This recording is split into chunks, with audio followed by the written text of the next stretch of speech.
Hello friends, welcome back to my channel. ಈ video ಮಾಡುವ ಉದ್ದೇಶ ಏನೆಂದರೆ, ಈ ಮೂಲಕ ಎಲ್ಲ ಕರ್ನಾಟಕದ ಡಿ.ಫಾರ್ಮಸಿ ವಿದ್ಯಾರ್ಥಿಗಳಿಗೆ ತಿಳಿಸುವುದು ಏನೆಂದರೆ, ಯಾರ್ಯಾರು ಮಾರ್ಚ್ 2026 ಅಲ್ಲಿ ಡಿ.ಫಾರ್ಮಸಿ ಫಸ್ಟ್ ಇಯರ್ ಮತ್ತು ಸೆಕೆಂಡ್ ಇಯರ್ ಎಕ್ಸಾಮ್ನ ಬರೆದಿದ್ದೀರಾ, ನಿಮ್ಮ ವ್ಯಾಲ್ಯೂಯೇಷನ್ ಆಲ್ರೆಡಿ ಈಗ ಕಂಪ್ಲೀಟ್ ಆಗಿದೆ. ಸೊ ಈಗ ಬೋರ್ಡ್ದವರು ಒಂದು ಟ್ಯಾಬ್ಯುಲೇಷನ್ನ ಕ್ಯಾಲ್ಕುಲೇಟ್ ಮಾಡ್ತಾ ಇದ್ದಾರೆ.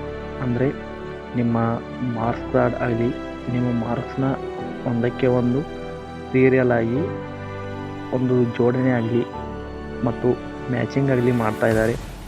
ಹಾಗೆ ನಿಮ್ಮ ಟ್ಯಾಬ್ಯುಲೇಷನ್ ಕೂಡ ರೆಡಿ ಮಾಡ್ತಾ ಇದ್ದಾರೆ ಸಬ್ಜೆಕ್ಟ್ ವೈಸು.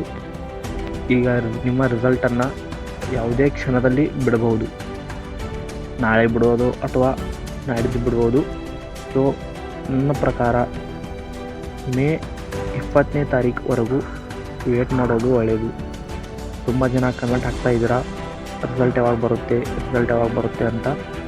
ಸೊ ಭಯ ಪಡಬೇಡಿ, ಸ್ವಲ್ಪ ವೇಟ್ ಮಾಡಿ.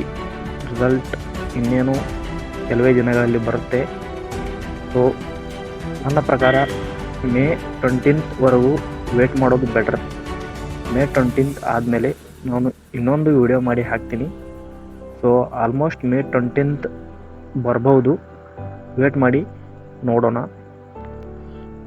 ಇಷ್ಟು ಹೇಳಿ ನೆಕ್ಸ್ಟ್ ವಿಡಿಯೋದಲ್ಲಿ ಸಿಗ್ತೀನಿ.